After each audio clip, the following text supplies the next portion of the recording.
বিয়াই সাহেব, মেয়ে তো আমার পছন্দ হয়েছে, মাশাআল্লাহ। আলহামদুলিল্লাহ বিয়াই সাহেব।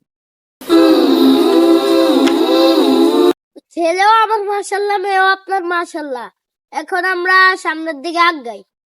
বিয়াই সাহেব ঠিকই কইছেন, আন্নে ছেলে আর অনেক পছন্দ হয়েছে।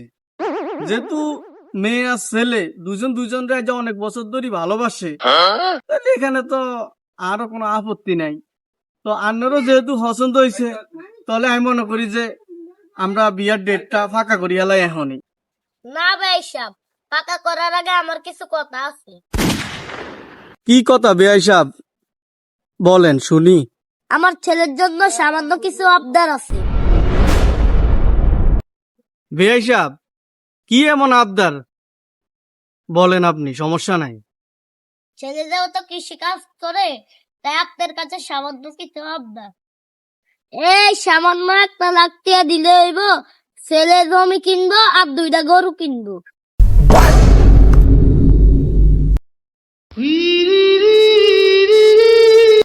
কি বলেন বিয়াই সাহেব, 1 লাখ? এই 1 লাখ টাকা এখন আমি এই মুহূর্তে কই পামু?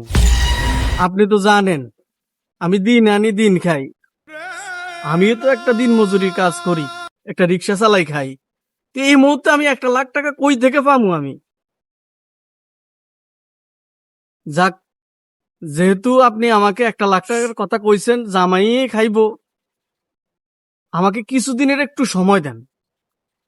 আমি একটু সময় নেই, বিয়াটা হইতেন দেন, বিয়াটা হোক, বিয়ার পরে দরকার হইলে আমি যেমনি হোক 1 লাখ টাকা আমি ম্যানেজ করে আপনাদেরকে দিব। একটু সময় দেন আমাকে। না, একটা দিনও সময় দেওয়া যাইতো না। বিয়ের আগে যদি টাকা পরিশোধ না করেন, এই বিয়ে হইতো না।